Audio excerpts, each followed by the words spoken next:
Channel 11 starts right now with breaking news. That breaking news out of Sullivan County tonight, where an officer-involved shooting has left one man dead. Thank you for trusting News Channel 11. I'm Curtis McLeod. We want to show you where all of this is unfolding right now. Police say the shooting took place at the Speedway Inn on Bluff City Highway. Now that's near the intersection at Volunteer Parkway. That scene's still active tonight. TBI expected to take over the investigation. Authorities telling us that officers with the Bristol, Tennessee Police Department were serving arrest warrants when a suspect took out a firearm. Justin Soto has been following these developments from the very beginning this evening. He is live on the scene right now. Now, Justin, I understand you spoke with Sullivan County DA Barry Staubus this evening. What are you learning from him? Yeah, Curtis, Barry Staubus with the Sullivan County District Attorney's Office did just tell us that one person is dead here right behind me at the Speedway Inn right off of Bluff City Highway. At around 6:44 this evening, two officers went to the Speedway Inn in an attempt to follow through with an arrest warrant on a man who was staying here. Officers made their way inside that room where the man was staying. When told he was under arrest, he pulled out a firearm. Police then defended themselves, and the suspect later died from his injuries. As I mentioned, I did speak with Sullivan County District Attorney Barry Staubus, who is working the incident, and here's what he had to say. There was a shooting by the Bristol, Tennessee Police Department, which resulted in fatality, and the TBI have been called in to do an independent investigation. And that's where we're at right now. The investigation, we're in the preliminary stages, and I really can't share or divulge any other information at this time.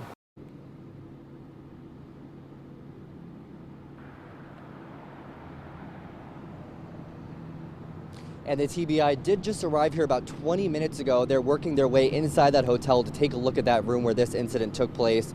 And as more of this unfolds, we'll continue to bring you more information as it comes in.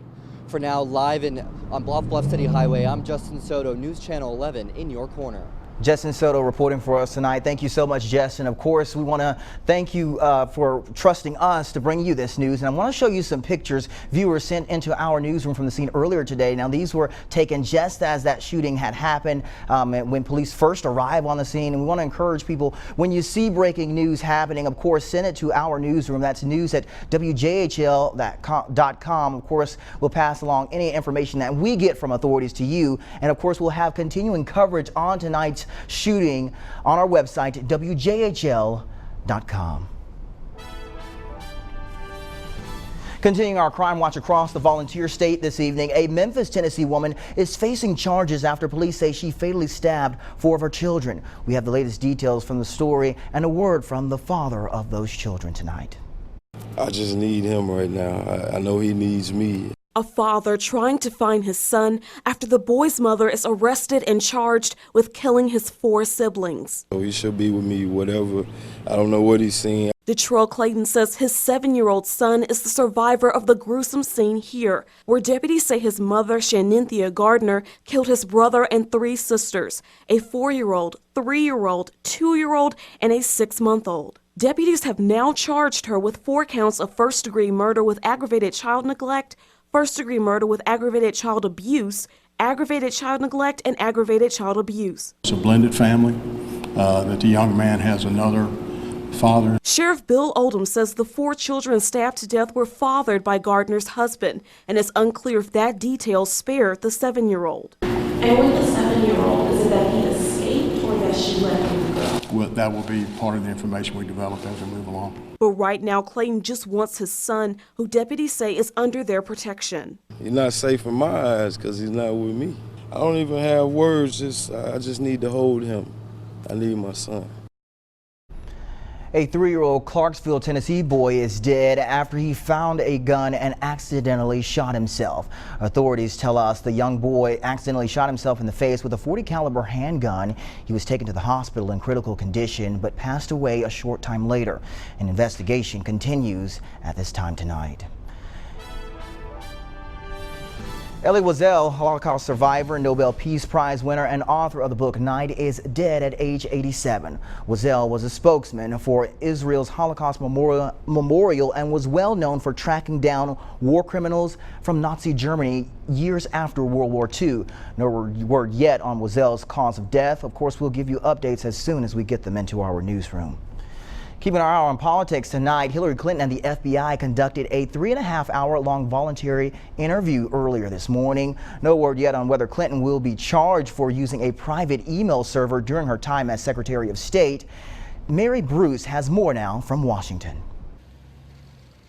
Amid all the comings and goings of SUVs and Secret Service agents, Hillary Clinton reportedly slipped out of her Washington residence this morning, unrecognized, driving to FBI headquarters. Her campaign saying in a statement that Clinton gave a voluntary interview this morning about her email arrangements while she was secretary. The presumptive Democratic presidential nominee spent 3.5 hours explaining to FBI agents her use of a private email server during her time at the State Department. In the next few weeks, the FBI is expected to decide whether to file charges against Clinton.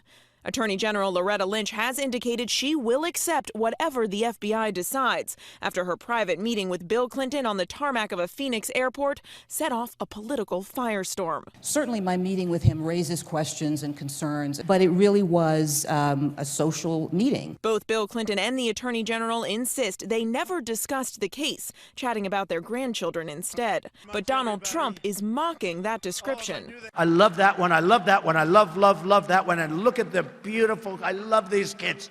After that, what are you going to say, right? And not buying it. Oh, just a coincidence, you know. He just happened to be at the airport at this time.